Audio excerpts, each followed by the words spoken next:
जय सिया राम। ईश्वर की पूजा आराधना तो कभी भी की जा सकती है, लेकिन कुछ विशेष दिन होते हैं। उस दिन अगर आराधना हम करें भगवान की तो कुछ विशेष फलों की प्राप्ति हो जाती है। और ये वो समय होता है जिससे कि हमारी मनोरथ सिद्धि बहुत जल्दी हो जाती है, शीघ्र फलों की प्राप्ति होती है। उन्हीं में से एक पूर्णिमा तिथि भी है। वैशाख मास की पूर्णिमा तिथि, शुक्ल पक्ष की जो पूर्णिमा आ रही है इस बार 23 मई को है। 23 मई को विशेष तौर पे पूजा अगर किया जाए भगवान विष्णु और महालक्ष्मी की, तो सुख शांति के साथ साथ धन संपदा ऐश्वर्य सबकी प्राप्ति होती है। तो जो वैशाख पूर्णिमा है इसका प्रारंभ तो 22 मई को ही हो जाएगा, संध्या समय शाम को 7:45 से। लेकिन उदया तिथि के मुताबिक अगले दिन यानी 23 मई को ये व्रत मनाया जाएगा। इस दिन लोग सत्यनारायण भगवान की कथा भी कहलाते हैं। अगर भगवान सत्यनारायण की कथा अगर कराई जाए तो ये बड़ा ही शुभ होता है। और ख़ासकर 23 तारीख को ब्रह्म मुहूर्त में यानी सुबह 4:05 से लेकर के 4:50 तक जो ब्रह्म मुहूर्त है, इस वक्त अगर पूर्णिमा के दिन भगवान विष्णु की पूजा की जाए या भगवान विष्णु के किसी भी अवतार की पूजा की जाए, भगवान राम की, भगवान कृष्ण की पूजा की जाए, तो हमारे जो मनोरथ हैं वो सिद्ध होते हैं। जो भी हमारी इच्छा है सबकी पूर्ति हो जाती है। तो वैशाख के दिन भगवान विष्णु की आप उपासना कीजिए ब्रह्म मुहूर्त में या सूर्योदय के बाद जब नींद खुले तो स्नान आदि क्रिया से निवृत्त होने के बाद घर में भगवान विष्णु और महालक्ष्मी विराजित हैं तो उनकी पूजा आराधना कीजिए। विधिवत उपासना करने से महालक्ष्मी की कृपा प्राप्त होती है और घर धन धान्य से भर जाता है।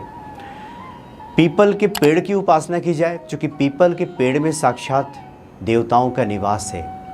भगवान विष्णु, भगवान शिव सबका निवास है। महालक्ष्मी स्वयं विराजती हैं पीपल के वृक्ष में। तो पीपल के वृक्ष में उस दिन अगर जल दिया जाए तो इस बार 23 तारीख को गुरुवार भी है, तो गुरुवार के दिन विशेष तौर पे अगर पीपल के वृक्ष की हम आराधना करते हैं, जल अर्पित करते हैं, तो इससे भी हमें पुण्य फलों की प्राप्ति होती है और धन संबंधी जो समस्याएं हैं वो दूर हो जाती हैं। पीपल के पेड़ के नीचे संध्या के समय यानी 7:10 पर जिस वक्त चंद्रोदय हो जाए, 7:10 पे चंद्रोदय का समय है, इस वक्त अगर सरसों के तेल का दीपक पीपल के पेड़ के नीचे जलाया जाए, ऐसा करने से भी सुख समृद्धि का आशीर्वाद माता लक्ष्मी हमें देती हैं और हमारे सभी कार्यों में सफलता प्राप्त होती है। तो पीपल के वृक्ष के नीचे इस दिन सरसों के तेल का दीपक जरूर जलाना चाहिए। खास करके पूर्णिमा तिथि है और मन में जो अशांति रहती है, कुछ लोग डिप्रेशन के शिकार हो जाते हैं, तो चंद्रमा मन का भी कारक है।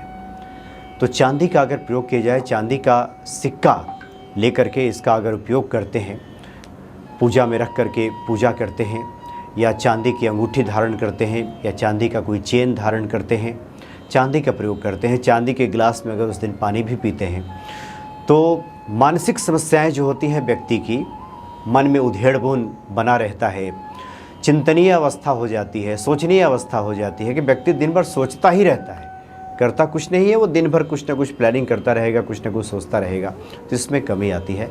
अगर पूर्णिमा के दिन हम ये सब करते हैं तो चंद्रोदय के बाद अगर पीपल के पेड़ के नीचे अगर सरसों के तेल का दीपक जलाएं और चांदी का किसी न किसी रूप में हम इस्तेमाल करें तो इसका लाभ हमें प्राप्त होता है।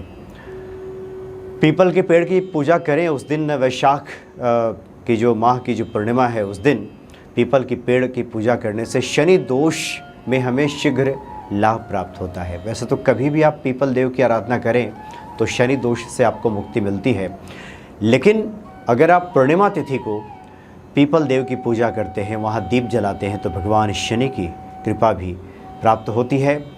और शनि जनित पीड़ा हमारी कुंडली में अगर है जिससे कि हमें परेशानी हो रही है तो उससे हमें शीघ्र छुटकारा मिलता है और 9 ग्रहों की कृपा हमें प्राप्त होती है, चूँकि त्रिदेव का निवास स्थान पीपल में बताया गया है।